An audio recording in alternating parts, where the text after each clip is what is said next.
Thank you, Vice President, for setting out the European Commission's and your ideas on what is the unfinished business in the economic and monetary union.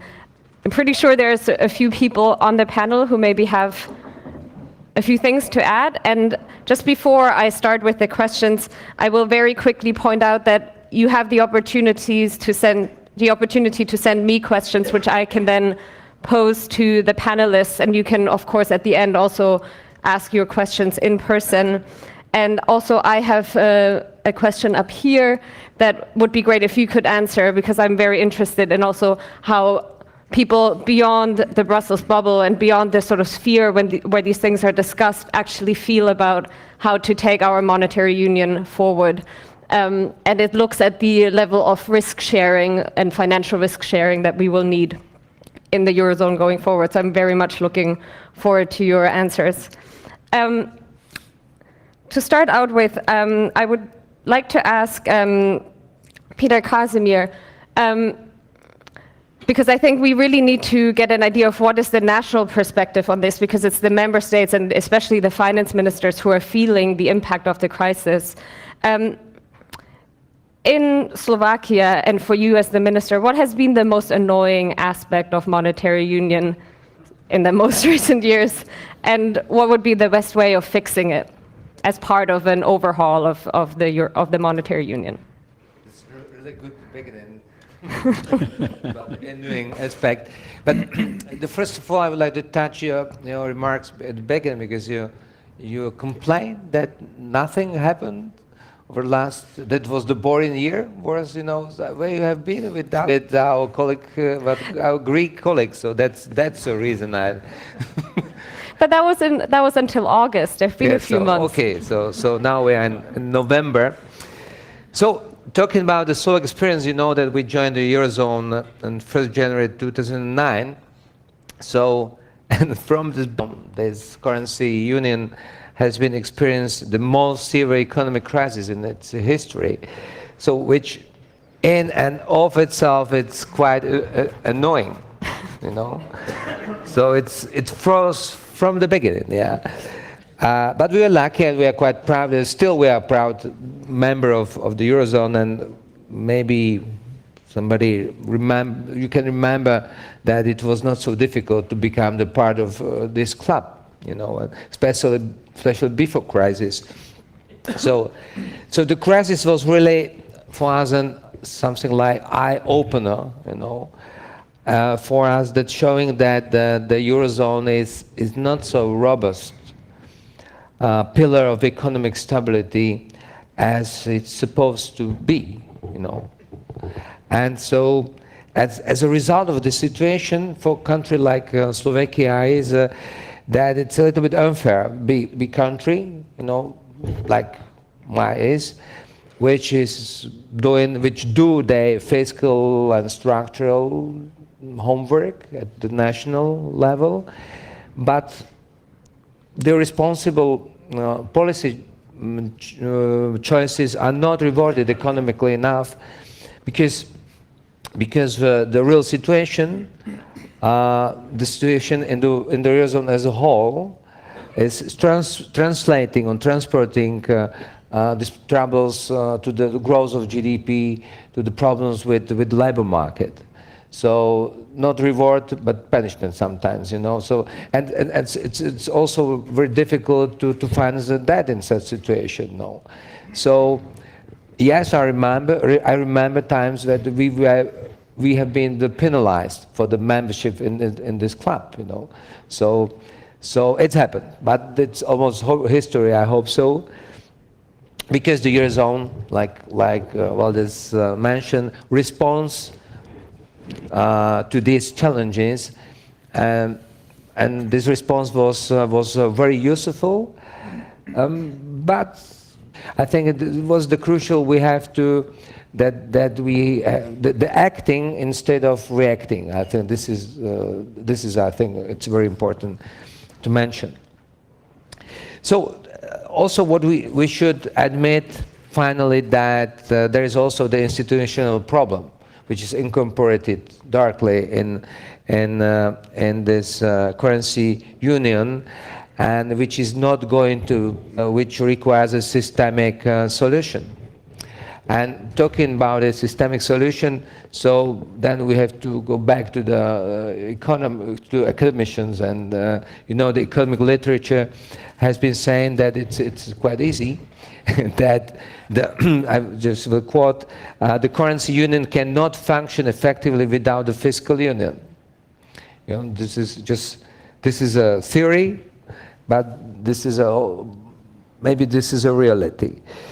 So, which kind of fiscal union I mean this? I mean the fiscal capacity to cushion the shocks, symmetric and asymmetric. That's also easy. If you want to, because you call us to irritate, so I irritate. That's all.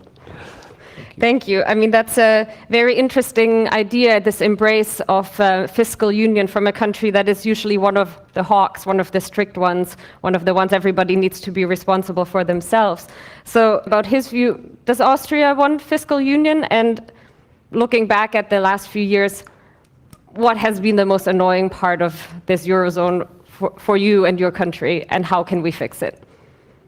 Thank you very much to Peter for his engagement in the Eurogroup, because it's sometimes not easy to work there. We have about 15 meetings about Greece, and you can see how this Eurogroup is working, and we are all interested from different point of views to develop the European Monetary Union to a better design for progress.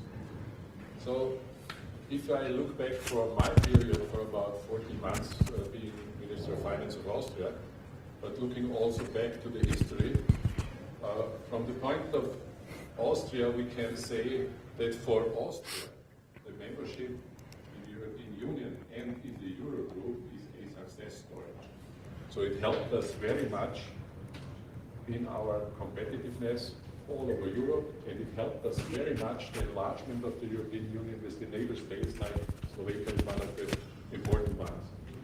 So something is going very well, and something. You have a problem? You. Okay. Battery is empty. How it works. Hopefully.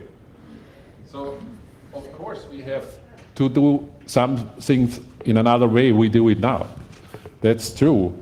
One of them is, as I always say in Austria, that is also for the Austrian government, not only for the European Union. We have sometimes problems between the competences and the responsibilities. Who has the competence and who is responsible? And it's very necessary what Valdis Dombrovskis said, that the 5 Presidents report should help us to solve this problem in the future. The second thing is the monetary union had brought plenty of advantages. Monetary union is a good idea for a unified Europe, but it's true that the community and the processes and the state of work in the community can be optimized. So the second thing, which is a problem for developing and finishing, not unfinishing, finishing the EMU, is the question of speed. So we are often discussing for years about a problem, but we cannot come to a result. So one of the problems is we have too much announcement and too less result. And we should change this, and I hope that the 5 Presidents report will help us also to solve this problem.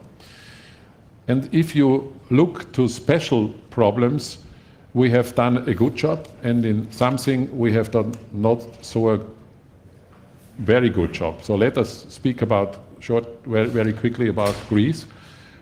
There we have lessons learned. The third program has more front-loading before paying the money as the first and second program together.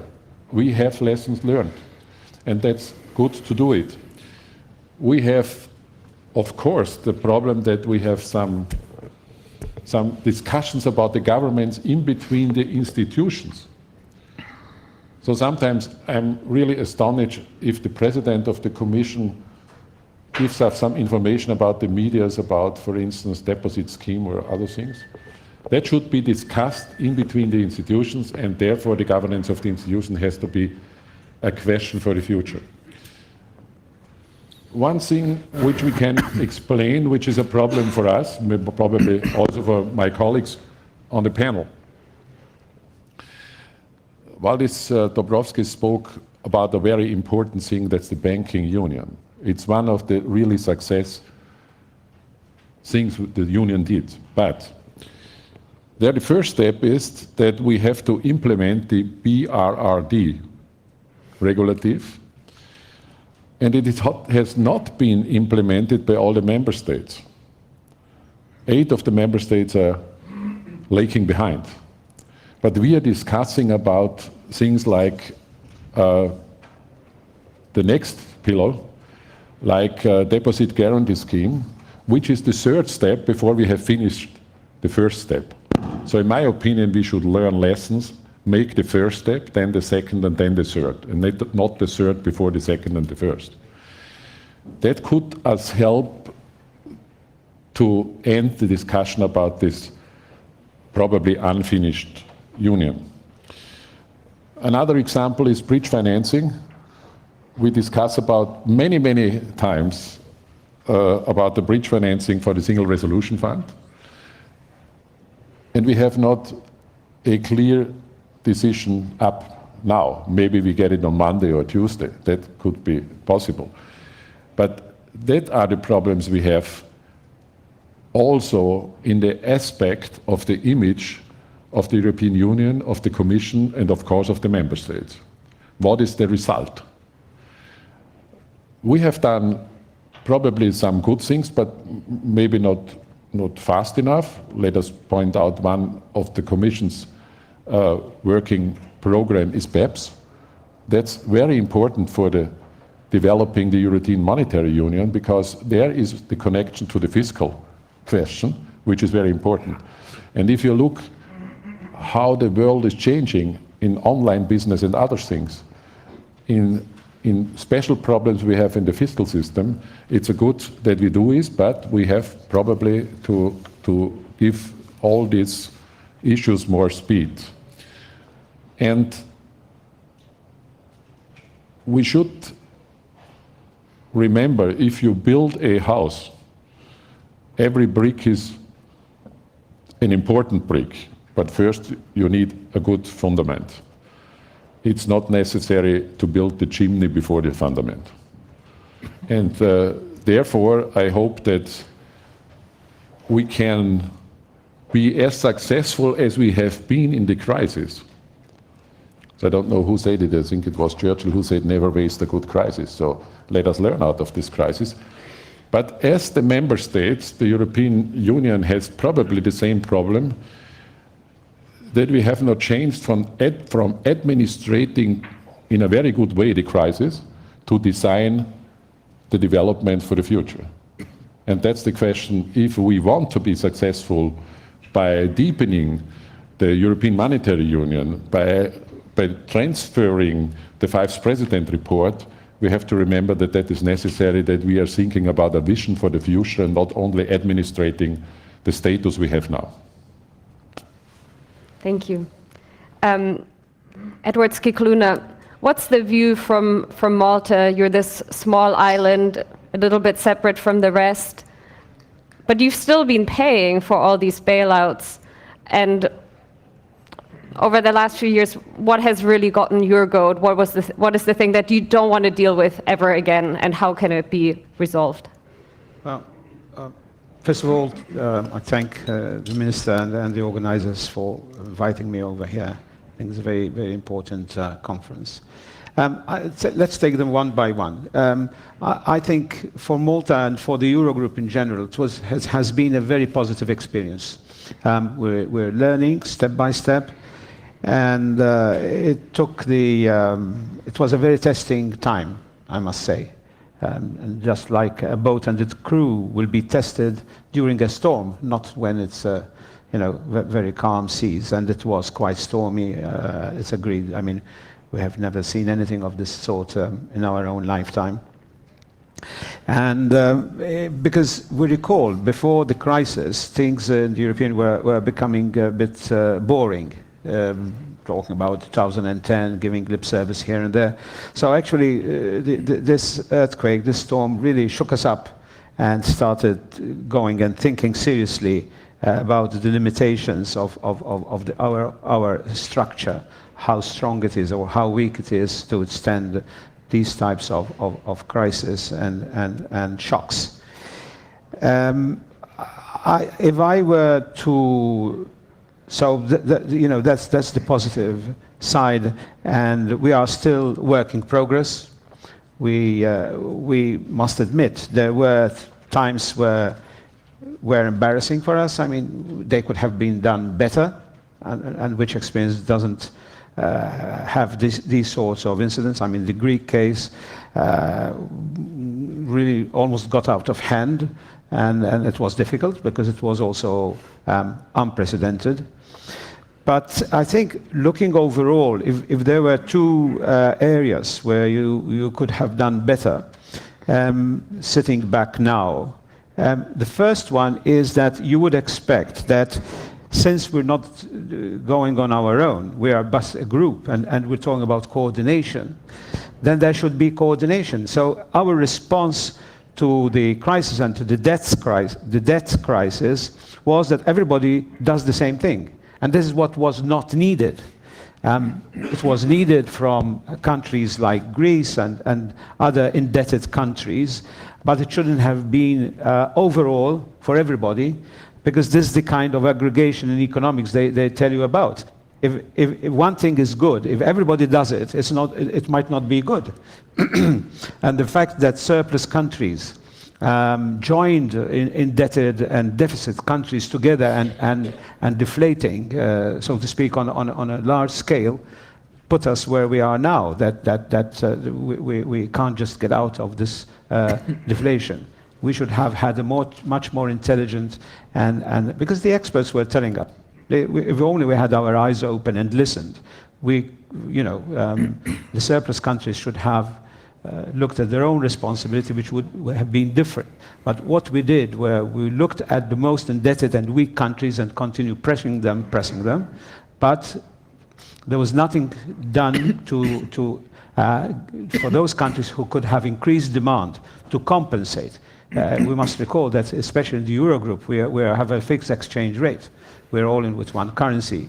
So all the models of the IMF, which they've had, so many of them, all the crises since the Second World, since the setting up of the IMF to date, were all about countries who had a floating exchange rate in the main.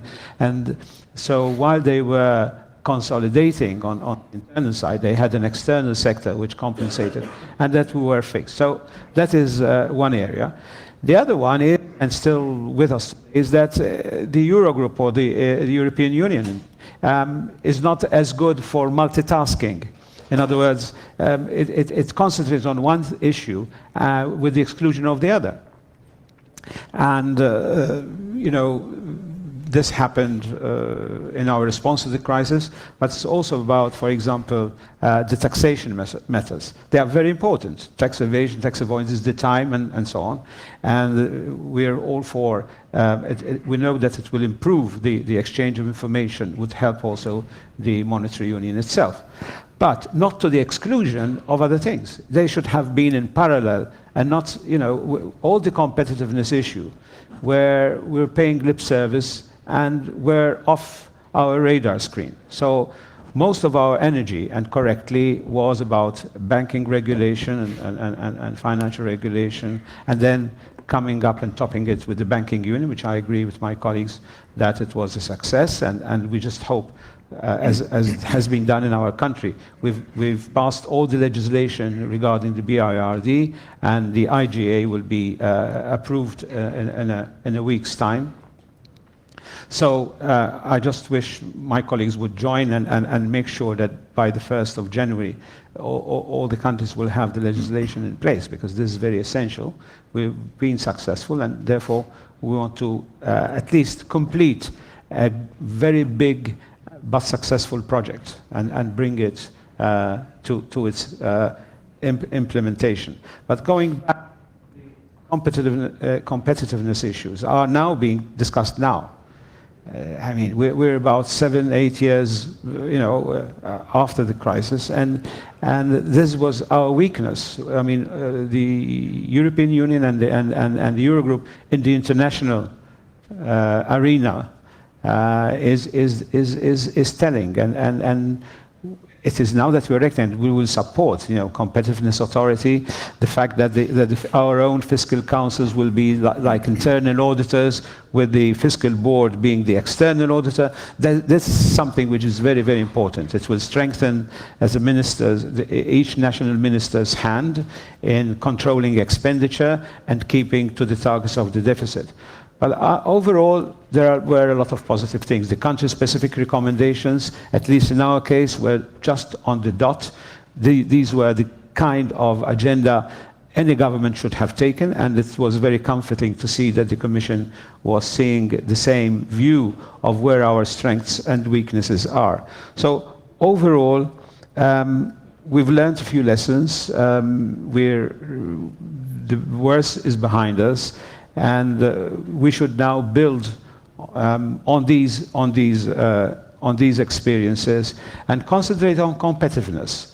We cannot delay such an important topic, because we're always repairing here and patching there. But overall, are we in a good, strong position to race with other regions, with other blocks, and come to the front as we deserve? Well, we've got a long track to go there. Guntram, you're actually German, but I think you've been in Brussels for long enough to take sort of the view from the top and tell us, what is the one thing that has really annoyed you in the last few years, and what is the one that policymakers, the people up here on the panel who are taking decisions on our monetary union, what is the one thing that they should really focus on now and get done? Well, thank you very much, first of all, for this question. I mean, of course, for me as an economist and a think tanker, we are having a good crisis, because whenever there's crisis, there's demand for expertise. So in that sense, I'm not unhappy about it. But of course, I'm unhappy about, let me say, really three things. The first one is that GDP performance of the euro area is about as bad as it was during the Great Depression.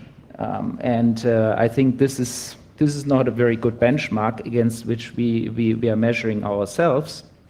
So certainly a need for improvement. I'm also not happy about youth unemployment in the south of Europe. I think it is at unacceptable high levels. And let me also quite frankly say, when you go to Asia, and you know that Asians are very polite, and if an Asian friend tells me, when will you Europeans finally get your act together, you sort of feel that also the rest of the world sort of wants the Eurozone really to move and to succeed. Now, my take is that the Eurozone is not in equilibrium. We are unbalanced. And one of the things you learn when you go to graduate school, it's called Walras law. Yeah? So Walras, theoretician, it's the foundation of neoclassical economics. I mean, what he basically says is, if one market is not in equilibrium, then there must be another market that is also not in equilibrium. And I think that's why we should be extremely cautious, thinking that the disequilibrium that we're observing in the south of Europe just concerns the south of Europe. It does concern also the north of Europe. So I think the imbalance in one part of the Eurozone is also an imbalance in the other part of the Eurozone, especially in the north. And I think you've talked about this, Edward. I mean, there is certainly the issue of adjustment in the south, and there is the issue of adjustment in the north. And I think we should not belittle that problem. It is about demand. It is about wage developments. Wage developments have been far out of line compared to productivity in the south of Europe in one direction, but they have been far out of line in the north of Europe in the other direction. And I think this is the fundamental problem. And that needs to be fixed, and it's not an easy thing to fix.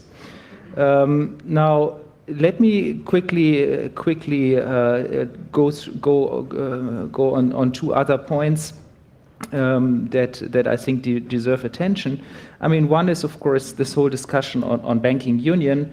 I think banking union is, of course, a key project. We at Bruegel have been promoting and emphasizing the importance of that project throughout the years, as early as back in 2007. Some independent economists even emphasized this before the euro was founded.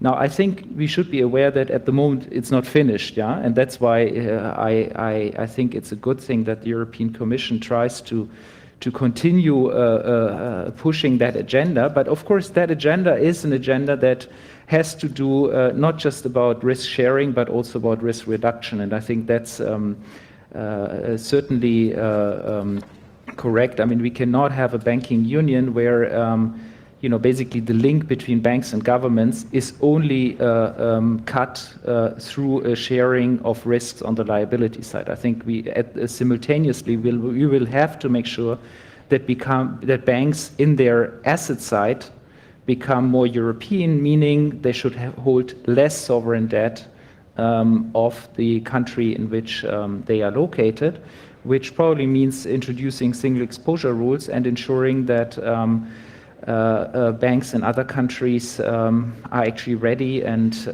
allowed to buy sovereign debt from banks from governments of other countries.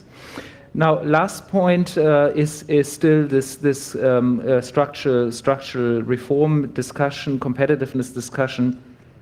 I mean, I totally think that we need to take a global view on this. I mean, we are certainly not performing as well as we want. It is not a reason to be happy if Greece improves from number 70 to number 60 on the global rankings of competitiveness. It's still not enough. I mean, we need to, if we want to have our living standards, we have to become better in what we are doing. We have to improve our education systems. We have to have better administration, less corruption, and so on. So I totally am on the side of those demanding a very deep structural reforms in the countries that perform worst on those corruption governance indicators and so on. This is really an agenda for the future. Thank you. So not one easy, quick fix. Not surprising, I guess. It seems to me that in these presentations, and also yesterday from the Eurogroup president, there was some criticism of the European Commission. Hans-Jörg Schelling just mentioned that actually maybe we're moving a little bit too fast on the deposit guarantee scheme. Maybe we need to implement the second leg BRRD, which is which allows the investors in banks or forces the investors in banks rather to absorb losses first before governments come in and actually put money into these banks. That needs to be completed first. Then the Eurogroup president said yesterday that the European Fiscal Board that the European Commission just proposed a few weeks ago actually falls quite a bit short from what had been in the five presidents' reports. Maybe it should be given more power and more rights to assess national budgets. And then, of course, the Maltese finance minister just pointed out that actually maybe we need to be looking at the economic policies of different member states in the aggregate, that not everybody cuts spending at the same time, which could be one of the things that this fiscal board could do. So Vice President Dombrovskis, is the European Commission maybe moving too fast without enough coordination with the member states?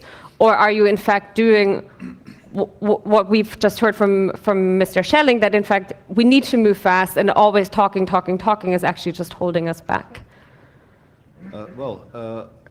I would say on those issues as regards economic governance, it's extremely difficult to find a consensus. For some countries, European Commission is a ruthless enforcer of austerity, and we heard some views on this. For some other countries, we are far too generous in applying the rules. We are not strict enough, we are not credible enough in enforcing Stability and Growth Pact. Same with proposals on deepening of EMU. Some countries are saying it's all too little, too late. We must actually move right away to stage 2 in 5 presidents' report and be much more ambitious. Some are saying, let's take a break, let's implement what we have decided in recent years, and we'll take a look. So we are trying to find a balance between those different opinions, and it's clearly that will not be universally uploaded because there are very divergent views among member states. So how quickly on which items we should move.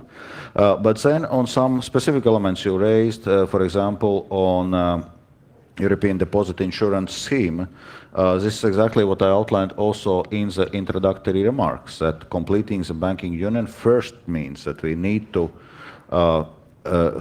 finish what we have started, including full transposition of BRRD, including full implementation of Deposit Guarantee Schemes Directive, including ensuring bridge financing for a single resolution fund, if we are to successfully move also towards European Deposit Insurance Scheme.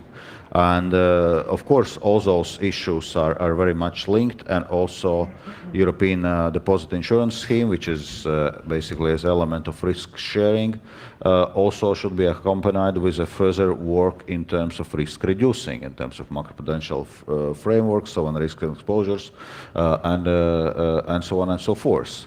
So there we need to move on parallel on in both those directions.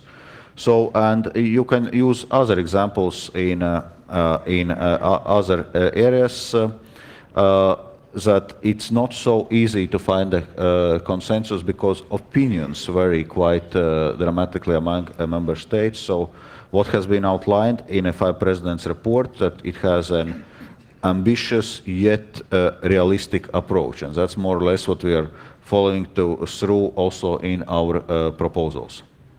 Mr. Casimir, I think by calling for fiscal union, you are maybe, if you just look at the stages in the 5 presidents' reports, skipping ahead quite a bit. And just to draw in a few questions from the audience, what exactly do you have in mind when you think of fiscal union? I mean, we've spoken in the past about having small incentives for structural reforms. We've spoken about a full budget. We've spoken about an unemployment fund. What do you have in mind? What kind of fiscal union for the Eurozone? Definitely, we are not speaking about the Minister of Finance, because sometimes we are just beginning from the structure, who will be sitting where. But you were surprised with that how can so hawkish country with the hawkish Minister of Finance be committed to the fiscal union? Just to explain, we are hawkish but related to the rules, and honestly, I do believe in federal future of the Europe. And that's all, despite of what Mr. Vice President described as how it's difficult to communicate inside of Europe. Sometimes we are Italian family. That's true. So this is a reality. And talking about the timing, it's also important. I can imagine under different scenario in August with Greece, that we are in integration, we are Speedy Gonzales, now. So, because this could be completely different situation in different environment. But this is history now, and the reality is that we have to be cautious, and we have to really focus on the work which has been already done. I do agree with Hans-Jörg on this, for example, on this bridge financing. I mean, bridge financing of resolution fund, and I'm really angry with certain colleagues because you are in a country where the BRD was fully integrated in the legislation. IGA ratified. We are a country with ex-ante deposit scheme fund.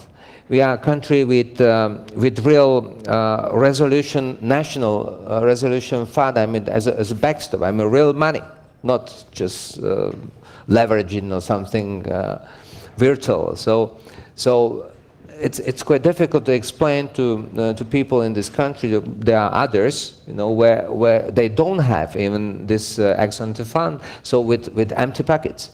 No, so this is difficult. So the first of all, homework, do your homework, and later on we can to finish this case on the deposit scheme, for example.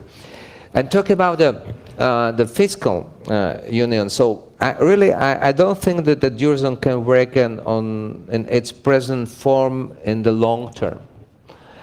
And okay, what we need is the creation of country cyclical buffer, which would effectively administer temporary fiscal transfers to cushion macroeconomic shocks. What does it mean? In such instrument can take a form of common European unemployment insurance scheme, for example.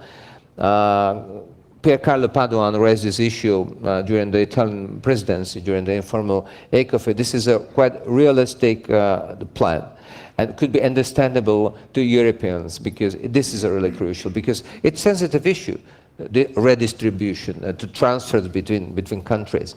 But I think it could be quite visible and understandable to the people. This is a crucial. So this is just an example. And talking about the symmetric shocks, so then we almost have it. So it's this FC. So it could be the permanent FC. So this is just about this could be the vision, you know. And okay, we need to be pragmatic. Rome also was not built in a day.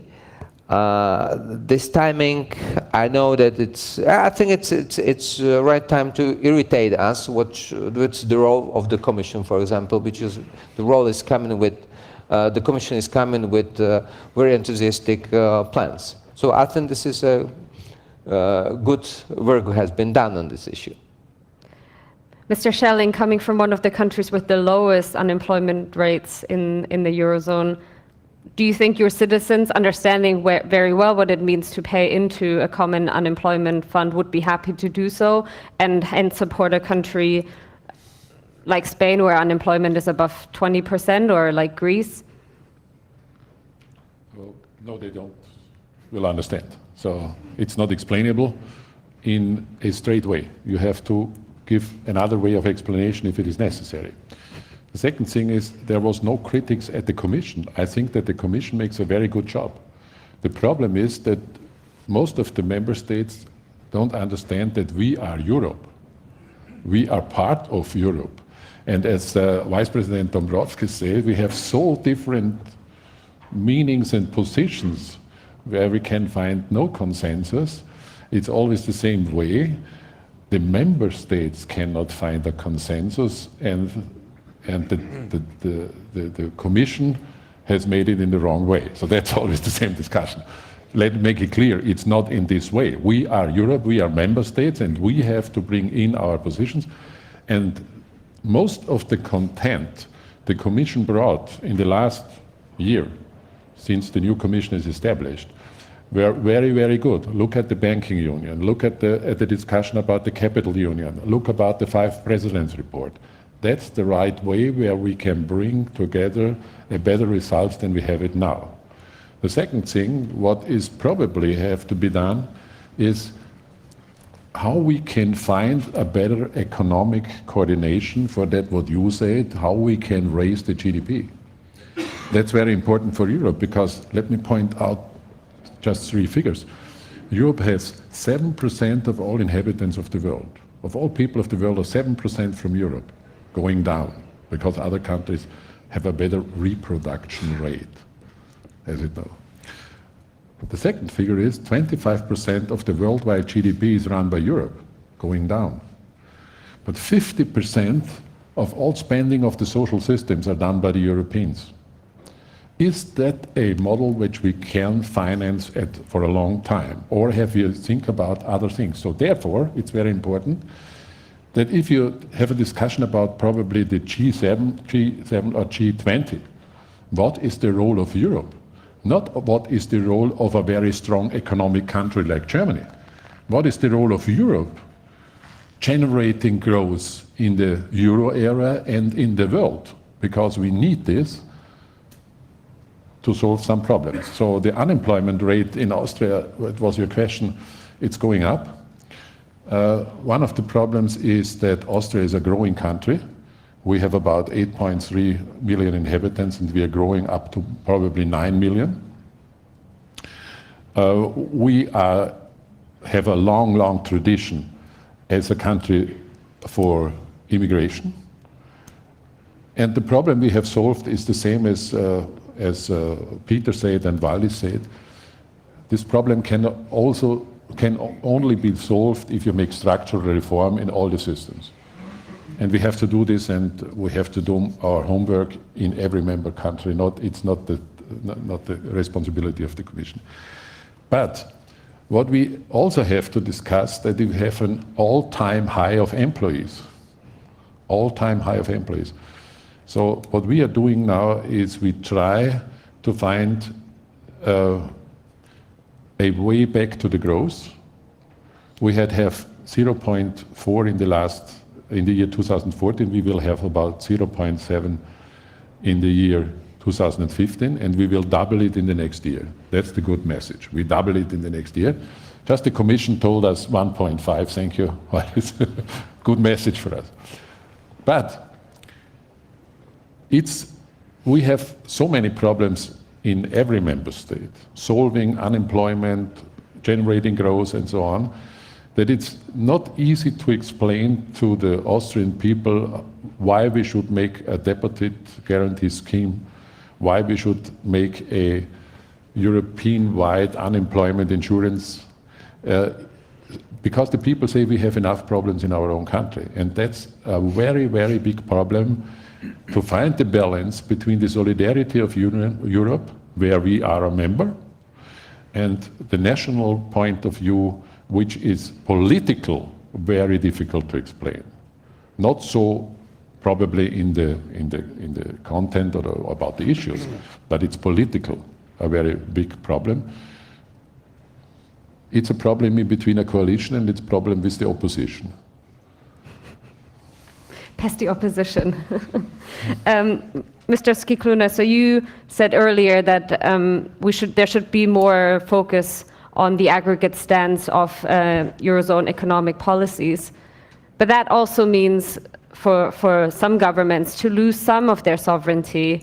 What if you, as a country, actually feel right now is the right moment for you to cut spending because you know that you actually have some pension bills coming up in the future, or vice versa?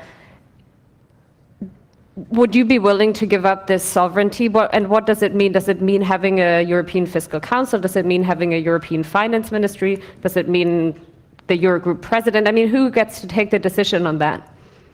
Well, definitely the question of sovereignty is a political question. It belongs to the electorate, as my colleague was saying. I mean, they have to decide what they are ready to give up in order to obtain, even in the country itself. When we give up, when we elect a government, we give up certain freedoms in order to obtain something in return. The same for taxation, we pay in order to get collective services.